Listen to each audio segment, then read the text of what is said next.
धाराशिव जिल्ह्यामध्ये 8 नगरपालिकेच्या निवडणुका आहेत आणि तुळजापूरमध्ये भाजपानं दिलेल्या उमेदवारीवरून राजकारण तापलंय। आपल्याबरोबर खासदार ओमराजे निंबाळकर आहेत। काय म्हणणं आहे, तुळजापूरला जी उमेदवारी दिली त्याच्यावर सगळ्याचाच आक्षेप येतोय। सगळ्यात महत्त्वाचं, ज्या ड्रग्सच्या प्रकरणाबद्दल मी स्वतः लोकसभेत त्या ठिकाणी मागणी केली आणि आमचे आमदार कैलास पाटील, प्रवीण स्वामी यांनी विधानसभेत सुद्धा हा विषय त्या ठिकाणी लावून धरला होता। त्या ड्रग्सच्या प्रकरणात त्याचा प्रमुख सूत्रधार कोण आहे याच्यावर मला वाटते आज एक प्रकारे शिक्कामोर्तब झाले। कारण ह्या प्रकरणामध्ये आरोपी असणाऱ्या माणसाला जर राणा पाटलाच्या माध्यमातून भारतीय जनता पार्टीच्या तुळजापूर नगराध्यक्षपदाच्या निवडणुकीत थेट नगराध्यक्षपदाच्या निवडणुकीसाठी जर भारतीय जनता पार्टीची उमेदवारी राणा पाटलाच्या माध्यमातून दिली जात असेल तर आता तुळजापूरमधल्या जनतेनं आता विचार करायची वेळ आहे की अशा पद्धतीचं विष हित पसरवणाऱ्या लोकांना आता आपण कशा पद्धतीने त्या ठिकाणी आपला निर्णय त्या ठामपणे दाखवून मला वाटते त्यांना आता केराची टोपली दाखवणं गरजेचं आहे। कारण ह्या वृत्तीची माणसं जर राजकारणात आली तर उद्या आपल्या लेकराचं भवितव्य काय असणार आहे इतका साधा विचार आता सामान्य माणसानं करणं अपेक्षित आहे।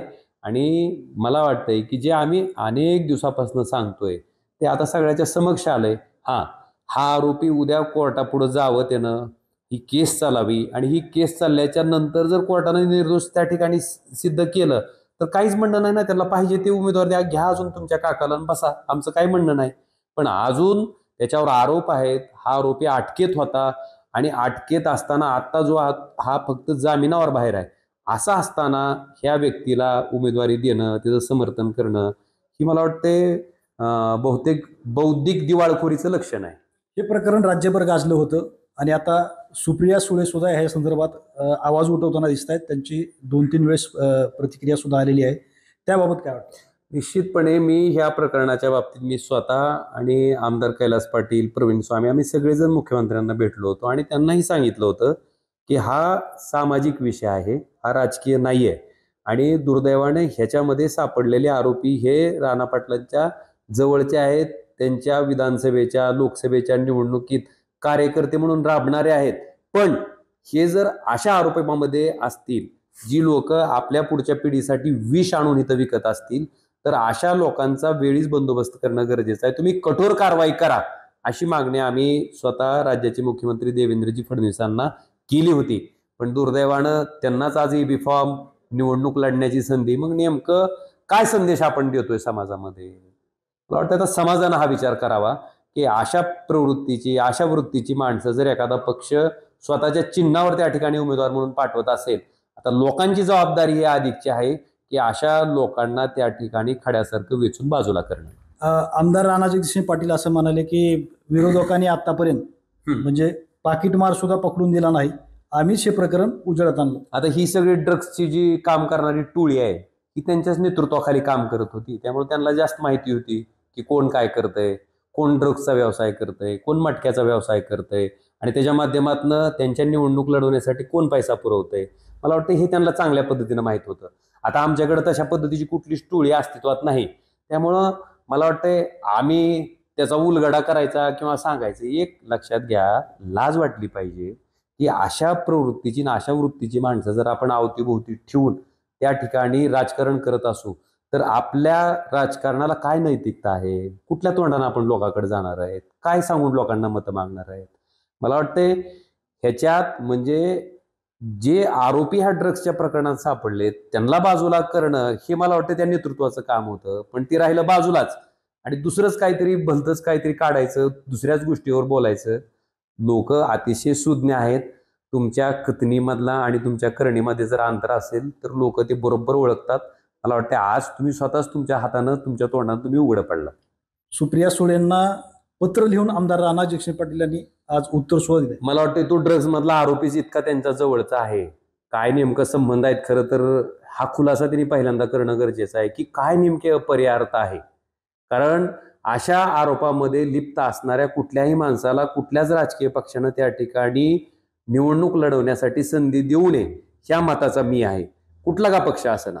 आणि अशा उमेदवाराच्या बाबतीत त्याचं समर्थन करण्यासाठी म्हणजे ज्या सुप्रियाताईंच्या वडिलांच्या आशीर्वादामुळं तुम्हाला 40 वर्ष ह्या धाराशिव जिल्ह्याचं महाराष्ट्र राज्याचा मंत्री म्हणून काम करायची संधी मिळाली, त्यांनाच तुम्ही मला वाटते पत्र लिहून विचारणा करताय. आधी स्वतः तपासा ना, कशासाठी पत्र लिहितोय आपण, कुणासाठी लिहितोय, तुमचं काय म्हणणं आहे? हा देव माणूस आहे का? ड्रग्जमध्ये ज्याला पोलिसांनी अटक केलं हा देव माणूस आहे का? काय नेमकं म्हणणं आहे आणि काय तुम्ही सांगू पाहताय? आता समाजानं विचार करावा. आणि मला वाटते अतिशय किळसवाणा आणि निंदनीय प्रकार आहे.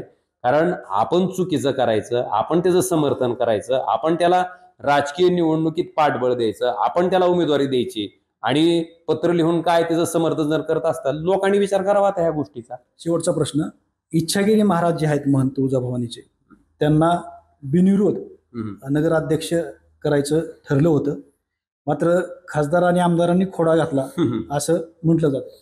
ते इच्छागिरी महाराज जे आहेत महंत तुळजापूरचे, ते माझ्याकडे आले आणि त्यांनी हा विषय मांडला की बाबा आपल्याला तुळजापूरच्या राजकारणाचं जर शुद्धीकरण करायचं असेल आणि अशा पद्धतीनं ड्रग्सच्या प्रकरणातले जे आरोपी आहेत ते जर पुढे येऊ द्यायचे नसतील तर त्या ठिकाणी मी निवडणुकीला उभा राहतोय, आपण आमचं समर्थन करा. आम्ही त्यांना इतकीच विनंती केली की आपण महंत आहात, तुमच्याबद्दल तुम्ही आमच्यासाठी आदरस्थानी आहेत आणि तुम्ही कुठल्याही पक्षाचा सिम्बॉल घेण्यापेक्षा किंवा चिन्ह घेण्यापेक्षा तुम्ही अपक्ष म्हणून नगराध्यक्ष पदाची उमेदवारी दाखल करा. आणि त्याच्या उपर जर त्यांना खरंच वाटत असेल, ज्या मंडळींना वाटते की बाबा ह्या राजकारणातनं चांगली माणसं आली पाहिजेत, त्या मंडळींनी ह्या आरोपामध्ये कोणीही माणूस समाविष्ट नाही अशी जर त्रयस्थ माणसं त्या ठिकाणी दिली असती नगरसेवकाच्या उमेदवारासाठी आणि नगराध्यक्षाच्या बाबतीत, तर मी सांगितलंच तुम्हाला, असं जर झालं तर त्या गोष्टीला आमचा पाठिंबा होता. पण दुर्दैवानं त्यांना सुद्धा त्या ठिकाणी भारतीय जनता पार्टीनं उमेदवारी दिलीच नाही, उलट त्या ड्रग्सच्या मधल्या आरोपीलाच उमेदवारी दिली. मला वाटतं आता महाराजांच्या महंताच्या पण हे लक्षात आलं असेल की ज्या पद्धतीनं रावणा पाटील सांगतायत त्या पद्धतीनं ती वस्तुस्थिती नाही. मला वाटतं ह्या सगळ्या ड्रग्सच्या गोष्टीसाठी त्यांचंच पाठबळ होतं, त्यांचाच पाठिंबा होता, म्हणून त्याचं ते वारंवार समर्थन करतायत. नगराध्यक्षाच्या उमेदवाराच्या संबंधी निवडणूक आयोगाकडे काही तक्रार वगैरे तुम्ही करणार? आता कसं आहे, राजकीय पक्षानं सगळी लाच सोडून दिली त्या, आणि खास करून राणा पाटलाचं नाव घ्यायला पाहिजे. कारण राष्ट्रीय स्वयंसेवक संघाला त्याला विरोध होता की ड्रग्समध्ये ज्या आरोपीचं नाव आहे त्याला तुम्ही उमेदवारी देऊ नये, असं त्यांचं स्पष्ट मत होतं. भारतीय जनता पार्टीची जी मूळ आहेत, ज्यांनी भारतीय जनता पार्टी सत्तेत नसताना त्या पार्टीसाठी संघर्ष केला, कदाचित त्यांना माहिती नसेल, वाटलंही नसेल की कधी भारतीय जनता पार्टीची सत्ता येईल, पण स्वतःचा बचाव करण्यासाठी, स्वतः वाममार्गाने कमवलेली जी बेनामी संपत्ती आहे ती वाचवण्यासाठी, त्या ठिकाणी पवित्र होण्यासाठी एका रात्रीत भारतीय जनता पार्टीत गेलेले राणा पाटील, मला वाटतं ते आता तिथं डोईजोड झालंय. आणि मला वाटतं त्यांच्याकडनं चांगल्या वागण्याची, चांगल्या कामाची अपेक्षाच करणं गैर आहे. कारण स्वतःच्या स्वार्थासाठी जे काही केलं ते आजपर्यंत त्याच पद्धतीनं करत आलेत. हा विचार आता भारतीय जनता पार्टीच्या मूळ कार्यकर्त्यांना करणं गरजेचं आहे की अशा प्रवृत्तीची लोक जर त्या ठिकाणी राजकारणात येऊ पाहत असतील तर त्यांना वेळीच पायबंद करणं ही आपली जबाबदारी आहे. आणि तुम्हाला आज सांगतो, भारतीय जनता पार्टीची सुद्धा मूळ लोक ज्यांना ह्या गोष्टी आवडलेल्या नाहीत ते सुद्धा मतदानाच्या माध्यमातून दाखवून देतील. श्रीराम क्षीरसागर, TV9 मराठी, धाराशिव. चलो आपा.